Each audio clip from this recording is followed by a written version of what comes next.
ના હાલે એમ નહીં, 5,000 રૂપિયા ભરેલા છે, પછી એનો રિઝલ્ટ જે આવે સરકાર આપે એ અમારા કબૂલ.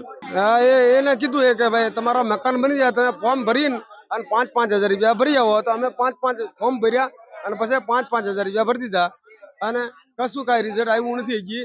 અને એમને ખાલી આવે તોડી નાખે કે આ બધું હાલો ખુલ્લું આમ કરો, હાલો ખુલ્લે આમ કરો, કાંઈ બાંધવાનું નહીં, છોકરા શિયાળીને કઈ જાય એમ ઠંડીના.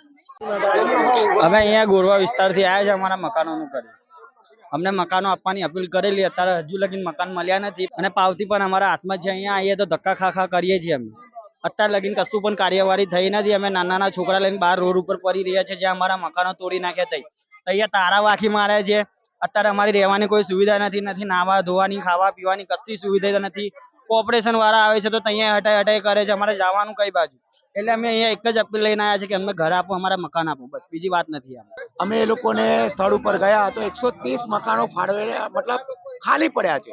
તો 250 જણને હજુ સુધી મકાનો ફાળવ્યા નથી. 5,000 રૂપિયા એ લોકોએ ભરાવી દીધા છે. 4 મહિના થઈ ગયા છે, આજ દિન સુધી એ લોકોને શાંતિથી જવાબ મળ્યો નથી. તો આ લોકો કહેવા શું માંગે છે? શાસના કોર્પોરેશનના અધિકારીઓ શું આ લોકોને ઘર વિહોણા કરી દીધા છે? અત્યારે જે રોડ ઉપર રહે છે નાના બાળકો, આપ જોઈ શકો છો કે ઠંડીનું મોસમ ચાલી રહ્યું છે. તો આ લોકો ધારાસભ્યો, કોર્પોરેટરો, કોર્પોરેશનના અધિકારીઓ શું કરે છે? બસ ખાલી એ લોકોને પોતાનો ખુરશી જ જોવી છે. કોઈ એસી પર બેસી રહે, એ લોકોને ઠંડી વસ્તુ શું છે ખબર પડવી જોઈએ.